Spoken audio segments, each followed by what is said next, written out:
Hey guys. So Angelo is a student assistant under the academic program and planning departments here at Cal Poly. His job involves gathering data on enrollment and graduation. He organizes the data for presentations for the department heads. The project can be anywhere from a couple days to a couple months. So, Andrew, what's the problem that you're experiencing at work right now? Well, whenever I'm assigned a project from my boss, occasionally somewhere down the line I will have an issue come up or a question or clarification that I need resolved. The problem being my boss has a very busy schedule and is often unavailable to answer questions. So the entire project ends up getting stalled based on how long it takes for me to get an answer to that question.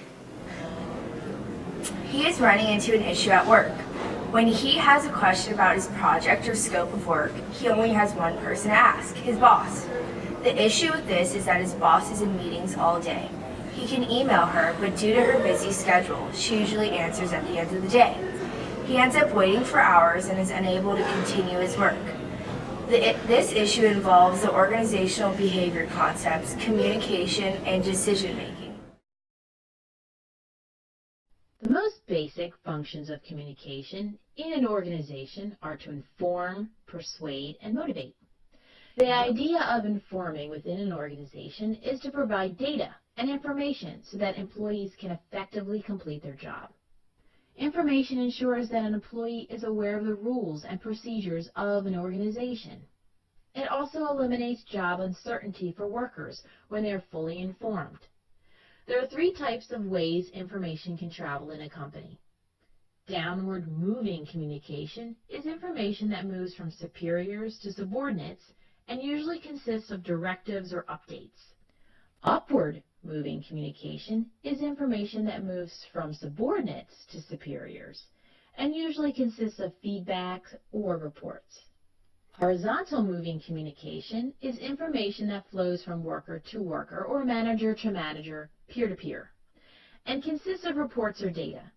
Another essential function of information would be the element of persuasion. It is the ability to change the attitude or behavior of employees, vendors, clients, etc. Bad communication can have a serious negative effect on a company, which can lead to confusion amongst the employees, further leading to a negative work environment. More communication can cause the productivity of a company to decrease and have a negative effect as a company as a whole. There are many ways the poor communication can arise within a company. In this case, the employer is not available for questions throughout the project. Decision-making refers to making choices among alternative courses of action, which may also include inaction. There are two types of decisions, programmed and non-programmed.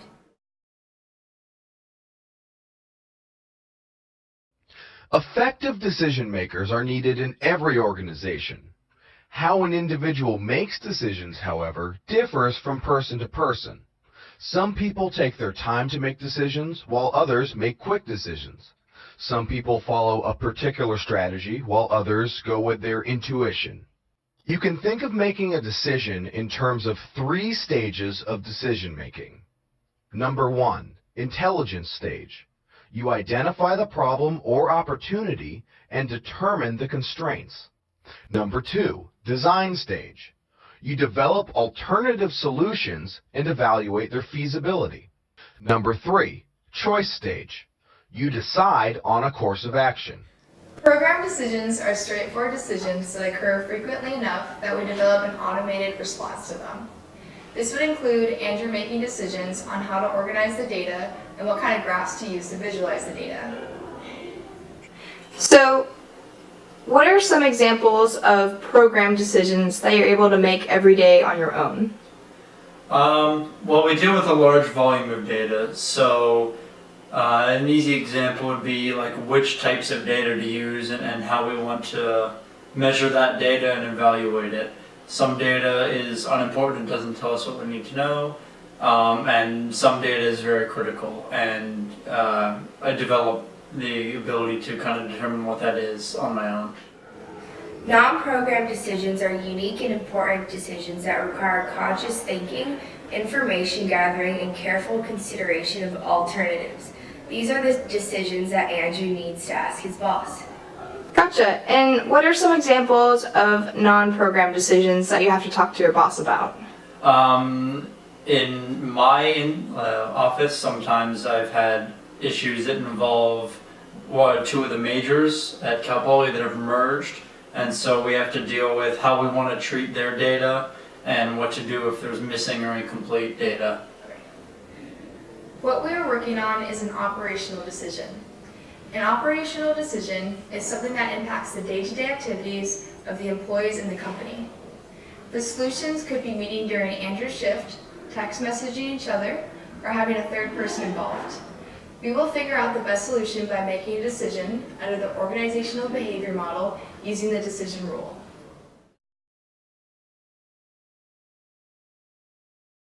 Business people are faced with decision making every day.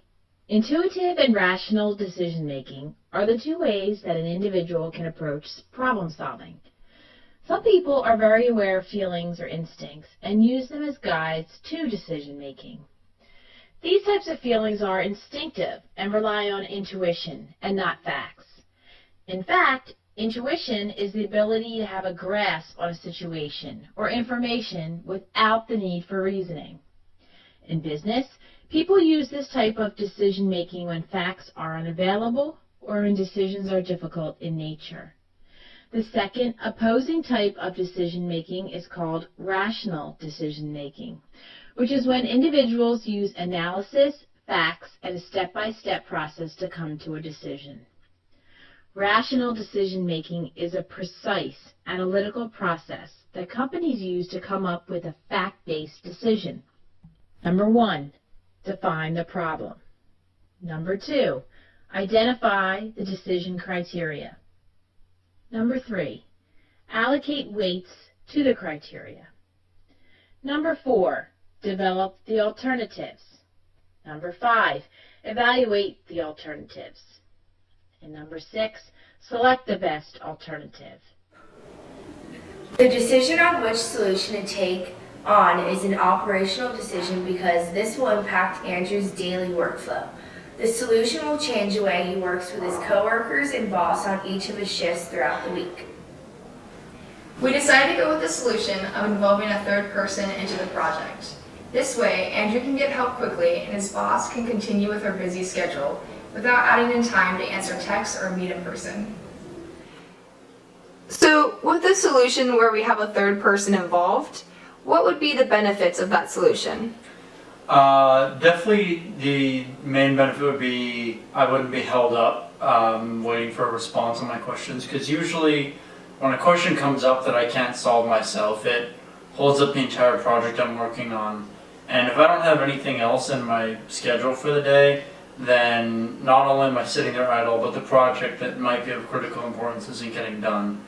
So having that immediate resolution would definitely be useful so that I'm not delaying anything for longer than it needs to be delayed. The potential barriers or obstacles to having a third person involved in the project is time scheduling and resistance to responsibilities. When the project first starts, they would need to meet up and talk with each other.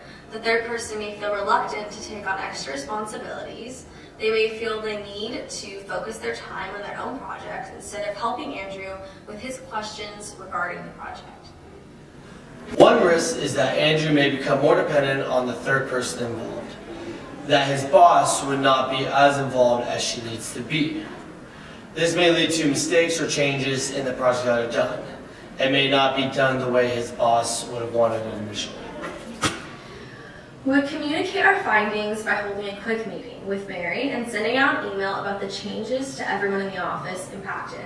We would point out all the benefits of the change and that over time the process will smooth out and become easy to follow. Andrew would be able to be more productive with his time and projects would be done more efficiently.